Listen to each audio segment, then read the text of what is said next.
Okay. Mo ti mọ̀ di tí ìyá ẹ fi ń pè mí o. Mi ò mọ nǹkan tó fà á tí kinní yẹn tó fi mute bẹ́ẹ̀ yẹn jàre, ẹ má bínú. Wọ́n máa ń dùn mí. Mo dẹ̀ ti sọ̀rọ̀ bí ìṣẹ́jú mélòó kan. Kind of yẹ̀yẹ́ be this. Kí ló dé tí kìwọ̀ kinní máa ń mute ara ẹ̀ náà? Why now? Ó dùn mí gan o. Ẹ má bínú, mo dúpẹ́ mọ̀. Ẹyẹ èèyàn, nǹkan tí ó pa mí lẹ́rìn-ín. Nǹkan tó pa mí lẹ́rìn-ín màá tún mú láti bẹ̀rẹ̀. Mo ní mo yẹ gbé àáfàá báyìí. Pásítọ̀, màá tó àṣírí ẹ̀. Pásítọ̀ mi àáfàá, màá sọ ohun tó sọ. Mo ní kí ló dé lẹ́yìn Mùsùlùmí tẹ́ láìkí ìjàngbọ̀n. Ìjàngbọ̀n náà fi dómi yín ni. Táàfàá àti pásítọ̀ bá ti wà nù mọ́tò mi tí n bá ti lè gbé wọn báyìí, wàhálà ni. Wọ́n méjèèjì máa ń jà ṣáá ni. Kí ló dé? Wọ́n fi jà ṣe yìí. Àáfàá, ìwọ ló kọ́ sí tààrọ̀ yìí. Ìwọ ló kọ́ sí tààrọ̀ yìí. Bẹ́ẹ̀ ni. Ìwọ. Bẹ́ẹ̀ ni.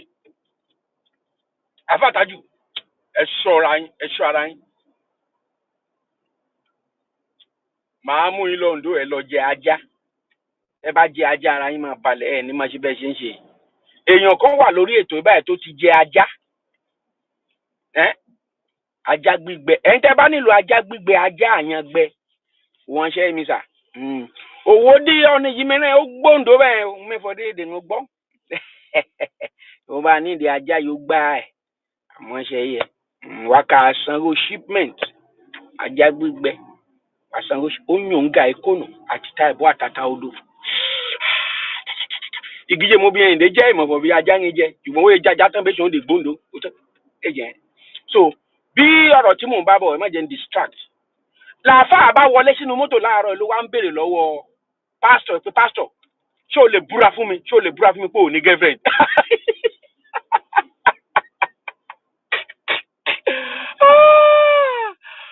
No, ìpátá ni ẹ̀yin àáfàá, ìpátá ayé.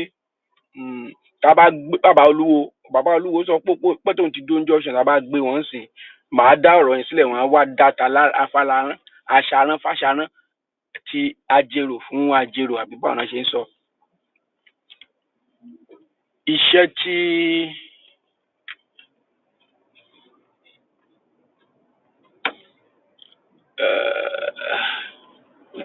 mo gbàgbọ́ pé ẹ ti ń gbọ́ mi mọ́ o torí mi ò mọ nǹkan tó lè yín ṣó ìdánimọ̀ yìí.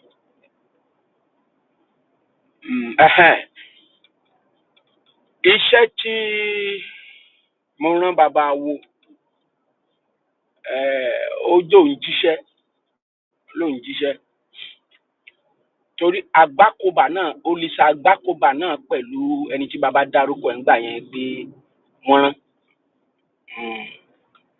Ẹ jọ̀ọ́ ṣé bí Nàìjíríà ṣe ń lọ yìí láàárọ̀ yìí ọlọ́pàá wọ́n sì yin ìbọn pa ọmọ 17 years old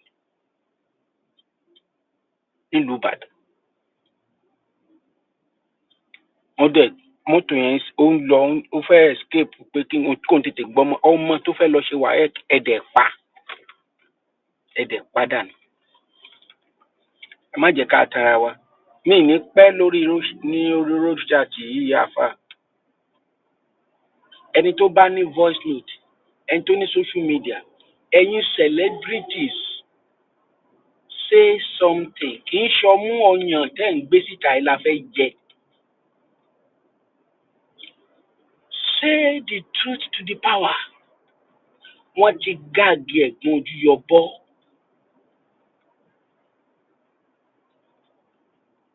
Wọ́n ti gáàgì. In most cases, àwọn tó ṣiṣẹ́ ní Aso Rock yẹn, wọ́n jẹ́ kó di mímọ̀ fún wa wípé àwọn tó ń lead yẹn, most of nǹkan tó ń ṣẹlẹ̀ ni wọn ò kì í mọ̀. Wọn à jẹ́ kán mọ̀. Torí olè tí wọ́n ń jà. Iṣẹ́ ibi tí wọ́n máa ń ṣe. Ẹ má dákẹ́. Màmá tó ń tata orí TikTok yéreyère tẹ̀yin celebrity ẹ̀yin tẹ̀ ń ṣe content creator wọn tẹ̀ ń ṣe yìí.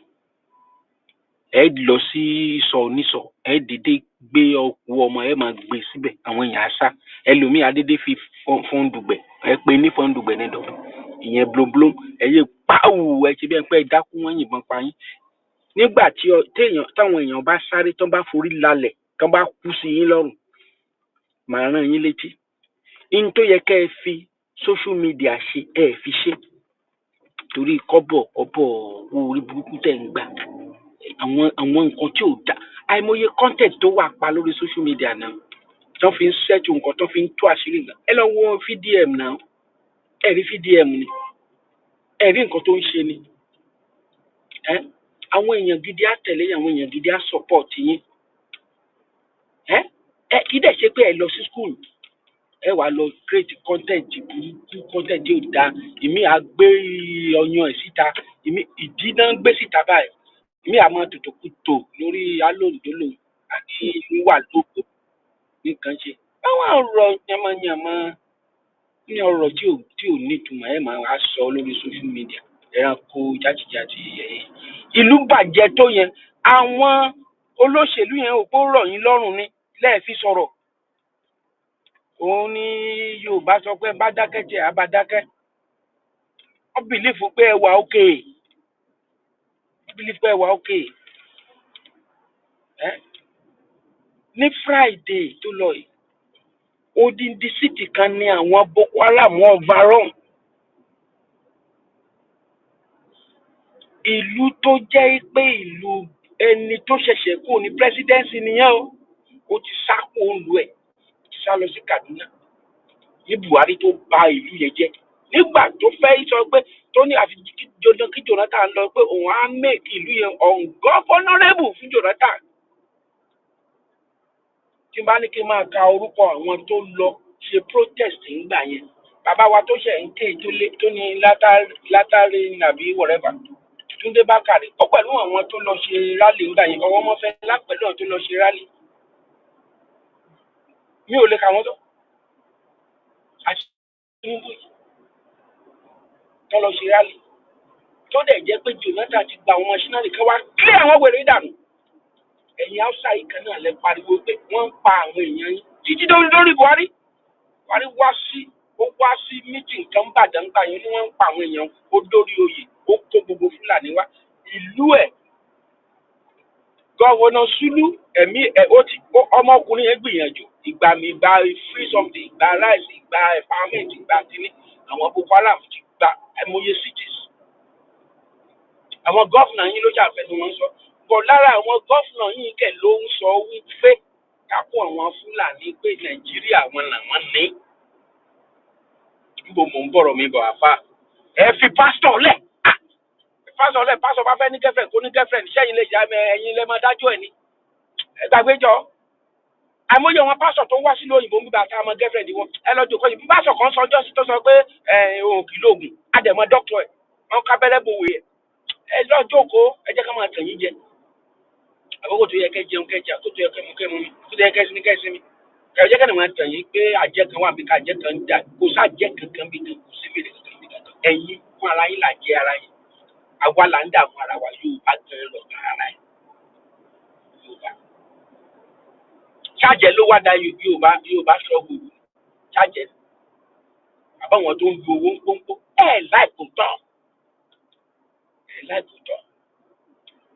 àwọn èèyàn gidi àwọn tó rẹ́dì láti jà ẹjí lé wọn dànù torí ìwà òṣónú ìwà ìdààmú àdánìkan jẹ fún irọ́ àmọ́gbà àtìgbà lọ́la àtìgbà you don't do that ayé 21st century sí ò lè rẹ́sì hope èèyàn tọ́wọ́n bá ti rí nǹkan yẹn wọ́n máa ìpẹ̀yìndà yẹn á wá worst come on man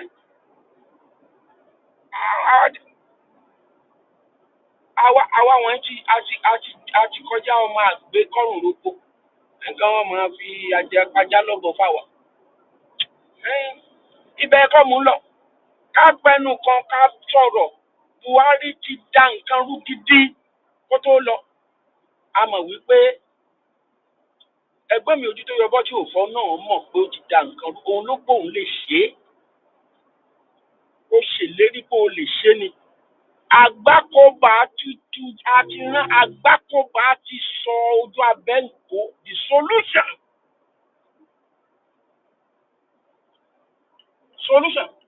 AGBAKOBA pẹ̀lú àwọn tó ja ogun ìpè láyé a gbọ́dọ̀ kúrò lábẹ́ ìsìnrú lára àwọn tí mo gbé fún tí mo gbà fún nìyẹn lára àwọn tí mo gbà fún òun ni AGBAKOBA mo gbà fún kò tún pè é lẹ́ẹ̀kan sí mo ní mo gbà fún AGBAKOBA kílẹ̀ wí pásọ̀ ara nǹkan tí mo láìkì ní ọ̀rọ̀ àwọn pásítọ̀ nìyẹn gently ẹ̀rí kò dáhùn látẹ̀kọ́ ńgbà tí àfáà àti tó tásì dáhùn pásítọ̀ mo ń gbọ́ yín kílẹ̀ sọ ẹ fẹ́ gbọ́ nǹkan tí AGBAKOBA wí mo dẹ̀ ní o ẹ jẹ́ kí n kúrò ní kọ̀rọ̀ yìí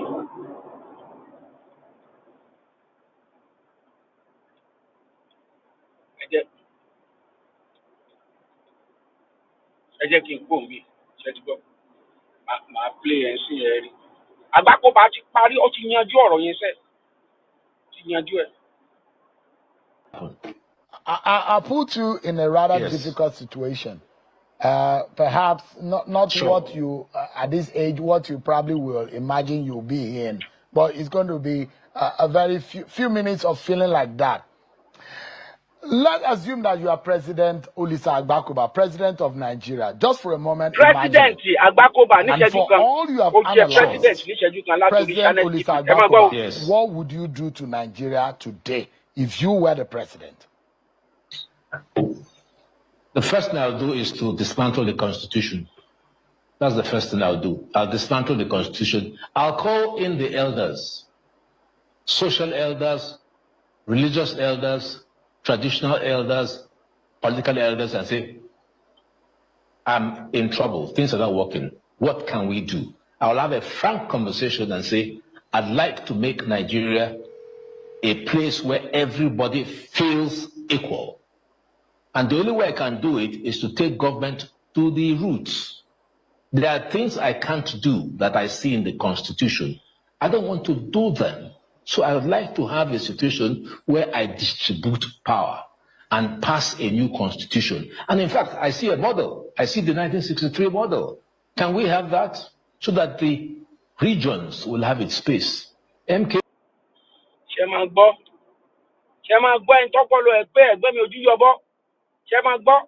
kékeré lẹ́sìn gbọ́ yóò pásítọ̀ ṣe máa gbọ́ ẹ̀yin èèyàn mi ṣe máa gbọ́ nǹkan tí mi ń sọ if every region has their power ẹ bá pín competition máa wà àwọn tó yẹ kó ní gbogbo ànìkangun polisi àwà gbogbo ẹ̀ á ṣe eléyìí tọ́kàn ọgbà rọrùn tọ́kàn kó tọ́kàn fi mọ́tò Dangote kó àwọn kan wá síbì kan gbogbo ẹ̀ ò ní sí bẹ́ẹ̀ mọ́ ẹ̀yin ní ẹ kàn fẹ́ gba ojú window ẹ fẹ́ tibẹ̀ ló gba nation ní òkò pẹ̀lú constitution 1999 tó sọ pé tẹ́ ẹ bá ṣe pé tristan ni ẹ wo nǹkan tó ń ṣe sí ọ̀gbẹ́ni tó wà ní Sam Ekpa ẹ wo nǹkan tó ń ṣe fún Demdikanu ẹ wo nǹkan tó ń ṣe fún gbogbo constitution yẹn ni ẹ jẹ́ ká gbọ́ nǹkan tá AGBAKOBA sọ the solution first thing first. When I visited him, that one of the ways in which he had peace was he never allowed any wife to dominate. So if wife A wanted to cook okra soup for the kids, that's fine. Another one wants to cook amala, that is fine. But if you decide to have one central wife who says today is rice and beans, but most of the children don't want it, then there's a problem. So decentralization is the way to go. Sadly, your reign as president is over.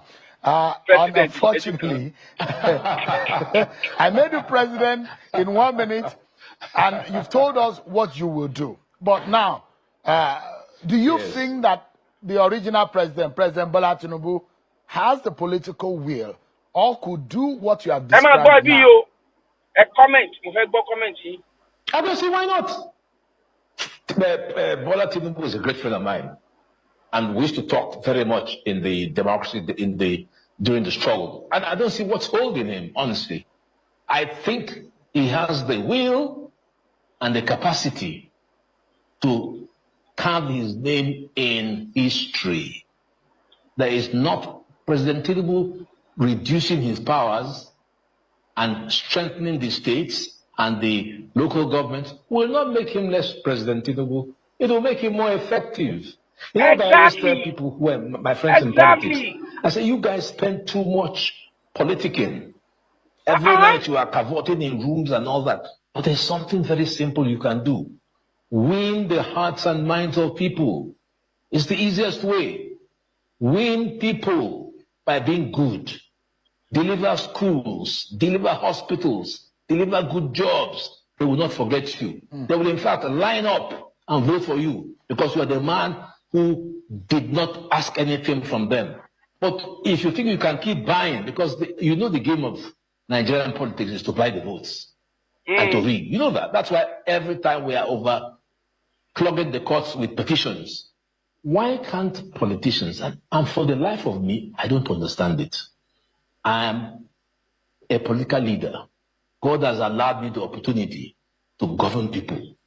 I will do good by them. That's how they will love me. That's the reason they will come back and say, we want you to continue. That's the easiest way to get into government and to continue for the 8 years that you are there. Why would you, when you are elected, not do anything? Well, it beats me. It beats me. I don't understand it. Why come to office in the first place? Yeah. Let me allow you. You said the president is a very good friend.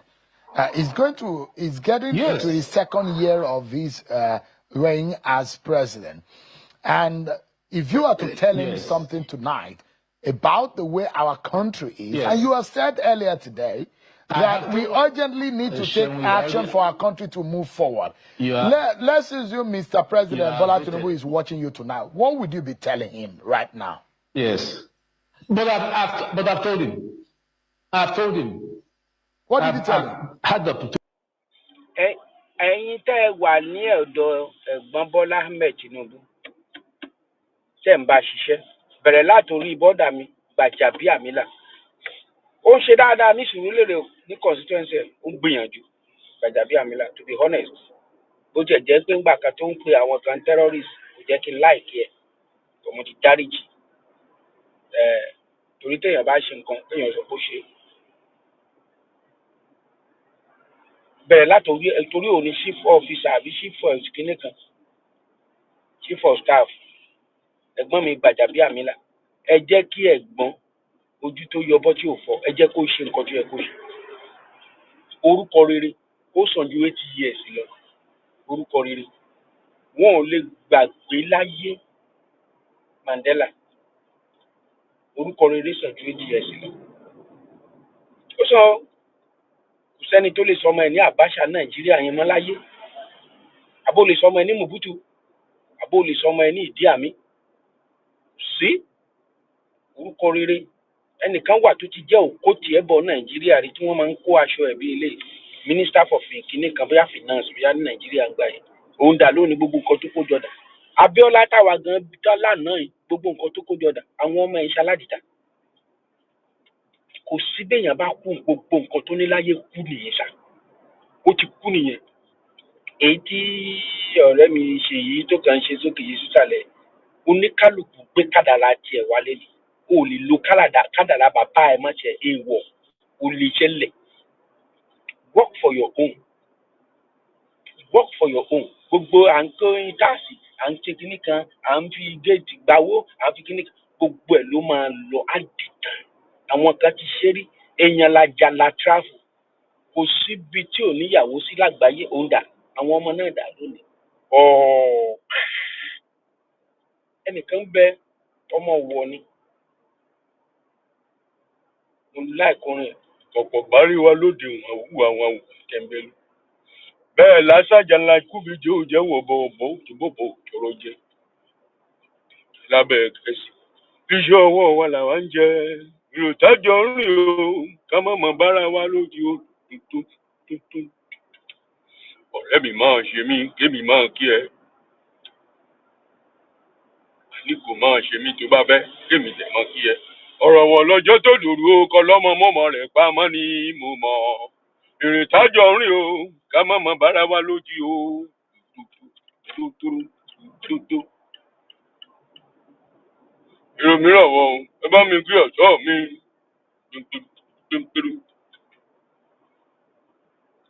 àwòdáàdì mọ́ta lọ́wọ́ o kí ọ. gbogbo nǹkan tí bàbá mi yẹn kò yẹ ẹnìkan bẹ tí wọ́n ń pè ní Gbẹ́ngà Adébóyè Àbẹ̀fẹ́ jẹngbẹtì èlé pásítọ̀ àfà olúwo kábíyèsí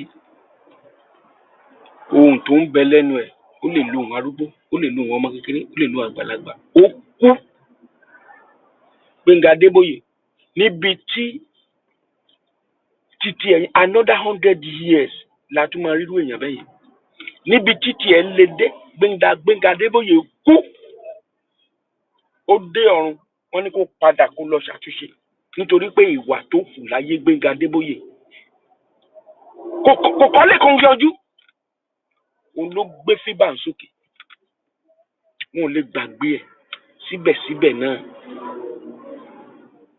gbogbo lẹ́gẹ̀sì ẹ̀ ti lọ ọmọ kan jáde ó ní Gbẹ́ngà Adébóyè return kò dàbí mọ́ torí pé ògo tá a gbé fún yẹn ẹni mi ò lè lò ó ẹgbẹ́ mi ojú tó yọbọ tí ò fọ àtàwọn tó kó yín tira gbogbo nǹkan téèyàn kó jọ láyé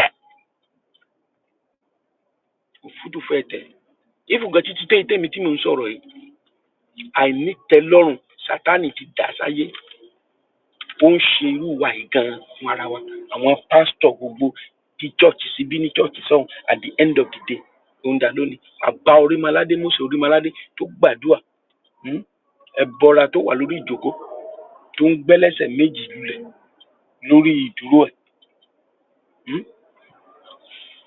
ọmọ àpẹyà gbogbo nǹkan tó fi sílẹ̀ ní tó fi sílẹ̀ ni wípé ó ṣe òtítọ́ orúkọ yẹn ò parẹ́ bàbá wa Ọ̀ṣọ́fà Bíléwù kó dúró ńkọ́ orúkọ tó fi sílẹ̀ nìkan ló kù ó tiẹ̀ jẹ́ pé àwọn kan bẹ̀ sí ń wọ ọbẹ̀ tán ń ṣe yéreyère lónìí ọmọbìnrin kan ó ti ṣe pọ́n fídíò pọ́nì aṣẹ́wó tí ọkùnrin á máa bá sùn ní ihò ìdí ẹ̀mí tó ti ń ṣu mí á máa bá sùn ní ojú ara níbi tó ṣe pọ́n fídíò tó ṣe kí náà ti ń pè fídíò pọ́n fídíò nǹkan tí mo wá sí nìyẹn fídíò àwọn oníṣekúṣe níbi tó ṣe é dé ó dé stage ní ẹnu ọjọ́ mẹ́ta ó lóun ti born again ó lọ wọṣọ sẹ̀lẹ̀ àtúntì yẹn pariwo sẹ̀lẹ̀ lọ nítorí pé Bíléwù Ọ̀ṣọ́fà ó ní lẹ́gẹ̀sì kan ẹ̀gbọ́n kí ló lẹ́gẹ̀sì wo ló fẹ́ mú sílẹ̀ èèyàn kan ni wọ́n ń pè ní Ọbàtálá ọba táàsà ọba takuntakun lẹ́gẹ̀sì wo ló fi sílẹ̀ ènìyàn ní Ọ̀rúnmìlà kì í ṣe òjìjí kìdẹ̀ ń ṣe ìmọ̀lẹ̀ Ọ̀rúnmìlà ní ènìyàn ní ohun tó fi sílẹ̀ ọkùn Ifá tó fi sílẹ̀ lónìí àwọn èèyàn ò lè gbàgbé ẹ̀ tí wọ́n bá dá Ifá bá kí Ifá lọ ẹ̀ pé wọ́n pọ̀ Ọ̀rúnmìlà wọ́n bá kí Ifá lọ wọ́n pọ̀ Ọ̀rúnmìlà ǹjẹ́ tí wọ́n bá kí anything lónìí tá bá pe orí Buhari lónìí ní Nàìjíríà èpè ní gbogbo èèyàn fi ránṣẹ́ sí èpè gbogbo àwọn tó kó wá sí ilẹ̀ Bọ̀nú nígbà yẹn àwọn ló ń pa àwọn èèyàn ẹ̀ ó dẹ̀ wà láyé gowon tó sọ wípé owó rèé àmọ́ bá a ṣe fẹ́ ná ó wà láyé ó wà láàyè báyìí ojú ẹ̀ láyé ẹ̀ ń bàjẹ́ gbogbo nǹkan tó kójọ bàjẹ́ lójú ẹ̀ Ọbásanjọ́ wà láyé ó wà láàyè gbogbo nǹkan tó kójọ ó ń bàjẹ́ lójú ẹ̀ nítorí wípé wọ́n gbìyànjú gbogbo nǹkan tó Ọbásanjọ́ ṣe títí kan Nigeria Highways Burkina Faso ọmọnúmọnú yín bẹ̀ yẹn ó ti ní national carrier wọ́n ti ná Ghana ẹ̀dẹ̀ jókòó sí ibẹ̀ yẹn ẹ̀dẹ̀ ń ba yí jẹ́ ẹ̀dẹ̀ ń bọ̀rùn ṣe jẹ́ àwọn èèyàn dẹ̀ ń kú ní ìṣẹ́jú àwọn èèyàn dẹ̀ ń kú òṣì ń pa àwọn èèyàn wàhálà ń pa ìdààmú pa ẹ̀dẹ̀ ń increase tariff increase àwọn gómìnà wọ̀nyí àwọn tí wọn ò ní rí alẹ́ rere ní ọ̀pọ̀lọpọ̀ nínú wọn kì í ṣe gbogbo wọn wà ń bẹ̀ yẹn wọ́n ń ṣe bó ṣe wù náwó jẹ.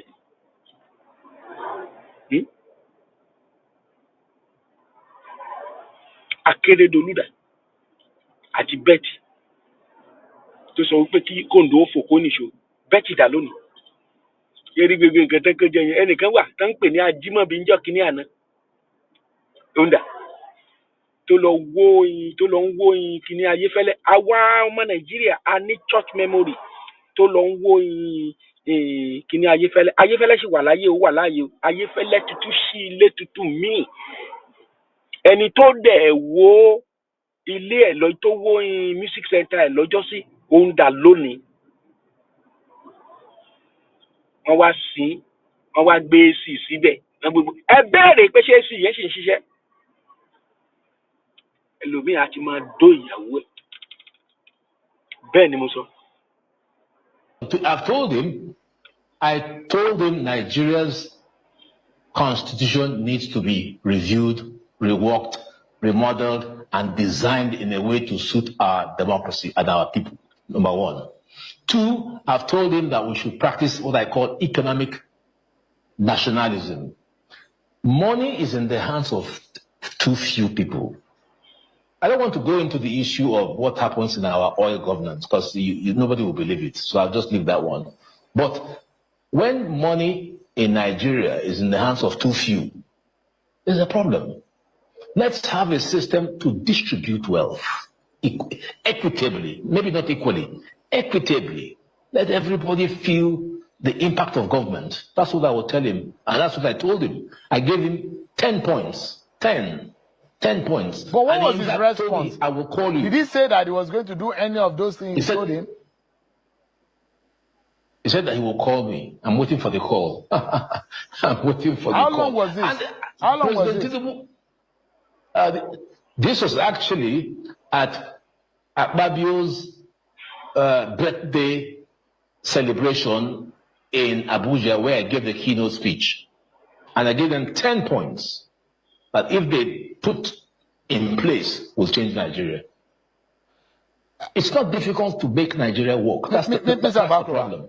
2027 yes. It's going to be another milestone. Either we like it or not. If nothing changes. Yes. The merger, the coalition, and you were very frank, and you don't like the manner in which what happened in Delta PDP happened. But those who are saying that status quo will be retained if opposition does not get serious. What, looking at the crystal ball, what do you see for 2027? I see a completely weakened opposition, which has started, unfortunately. If I have to be realistic, I don't see the opposition. I don't see it because if the opposition. Ẹnì kan sọ pé mo sọ pé wọ́n ti máa dó. Ṣé rí ẹ̀yin Yorùbá? Ṣé kìí ṣe èdè Yorùbá nìyẹn ni?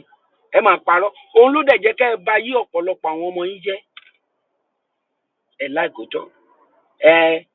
Má jẹ́ kán fọwọ́ kan kinní ẹ o. Má jẹ́ kán fọwọ́ kan kí ló ń jẹ́ kinní? Kí ló ń jẹ́ kinní? Most of àwọn ọmọ tí Fúlàní bá sùn wọ̀nyí, you don't train them sex education. You don't tell them the truth. Ibẹ̀ kọ́ mú un lọ, ẹ jẹ́ kí n máa tẹ̀síwájú. Ẹ kó ṣì dànù. Wanted to win my heart. I mean, in Romania yesterday, there was a big debate as to whether a pro-Trump president will win. The reverse happened. A pro-European president won because he engaged the people.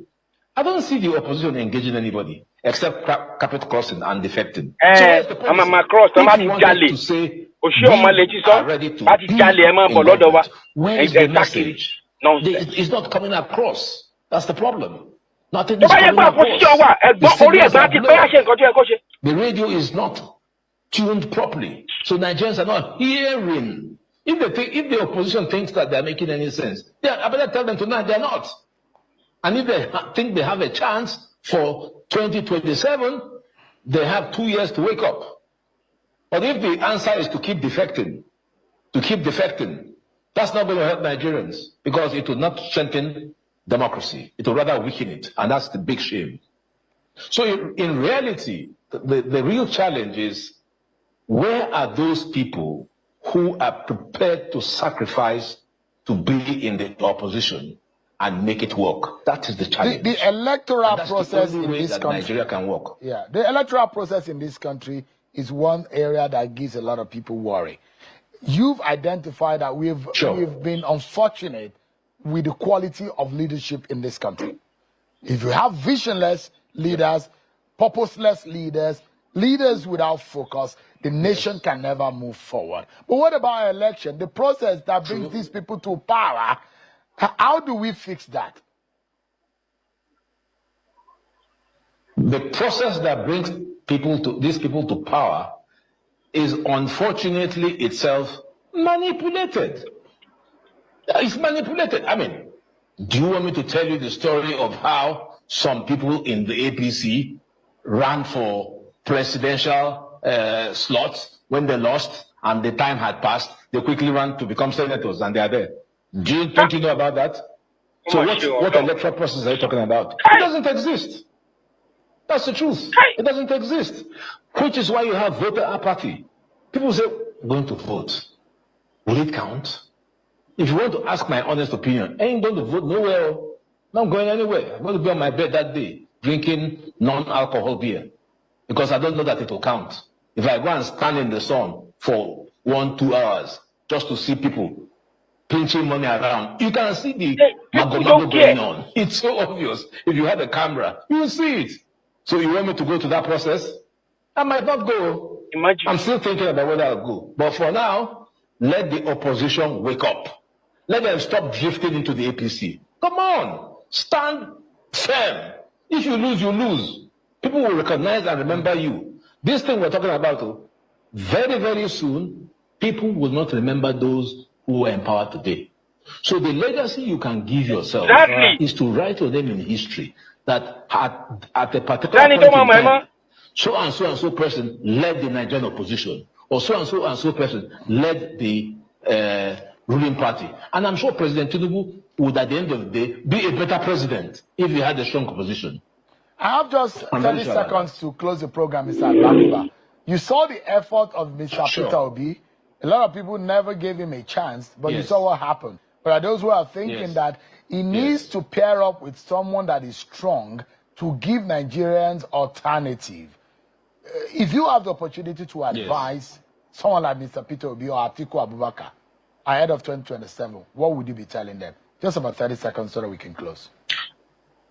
I'd say to them, build the opposition first.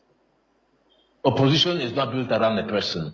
It's built around structures and institutions. So Peter Obi, yes, but there must be something around him. Not just Peter Obi. There's got to be something around him. So Atiku, there's got to be something around you. But here in Nigeria, we have one-party opposition. That's why it doesn't work. We need to see millions. Have you ever seen anyone? And here's where I criticize the trade union process.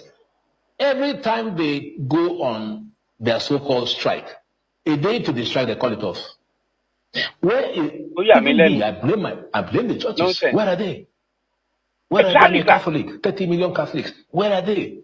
Where are they? Where are the traditional rulers? Why is where is the Daddy Adeboye? To keep mute. Evangelists here, where are they? Where's Baba Adeboye? Where's Baba Kumuyi? Where's Baba Living Faith? Oyedepo? Where are you? Where are you? To look any private jet lane. Abi?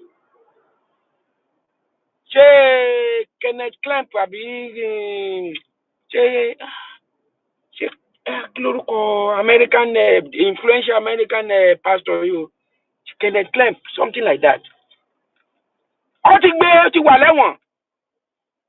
18 man tó wà ní Abuja yìí tó máa ń jó bí ẹsẹ̀ ẹ̀sán ní kí lórúkọ ẹ̀ mo ti gbàgbé tó sọ pé ńgbà tó ń lọ ó ní private jet sí àǹkùlé ẹ̀ ó lóun máa gbé jẹ́ kinní kan tuntun sí ó lóun máa ṣe ó lóun máa mà Ọlọ́run ló bless ẹ̀ gbájú ẹ̀ 419 ni wọ́n ti mú ní Texas wọ́n ti mú ó lè ní Kenneth Kepler ẹ mọ ìgbà tá a ti ń gbúròó yẹn ni níbo náà wà gbogbo kíní tẹ́ ń kójọ yìí ó máa padà dógùn ó máa padà dógùn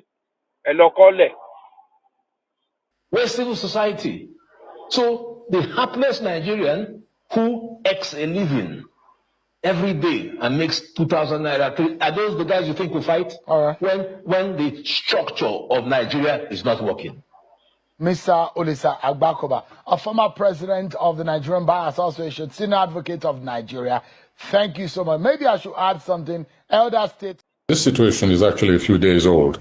And I was watching what action will be taken by the House of Assembly, by Senate, and even by the affected politicians in Rivers State, whom I expect to be in the court by now. Because above the above the president himself, there's the law. And I expect those who are affected to take the primary step. Let me confess that I was surprised at the ease with which this emergency looked forward to a very robust engagement with our stakeholders, for we have seen that in the last 10 years, some of our members who live bohemian lifestyles have been so affected, and there had been no succor for them all over the place. And one very frightening incident we are seeing is that everybody associates them with criminality, but the criminals are only very few of them. We have urged governments, especially the northern state governments, to take action. We had been invited 6 years ago, to make a submission of what we think can work out, but nothing had happened. So we are now very happy that the federal government, with the new livestock development plan, will at least give some kind of breathing space so that our bohemian brothers can find a way of livestock production that can be very peaceful. And we are very much happy that we are part of this. We will work hard. We have lost over 50,000 people, and we have lost over 5 million herds of livestock in the last 10 years, and there has never been any support. And unfortunately, the few who are involved in what is termed as criminality has tarnished the image of everybody.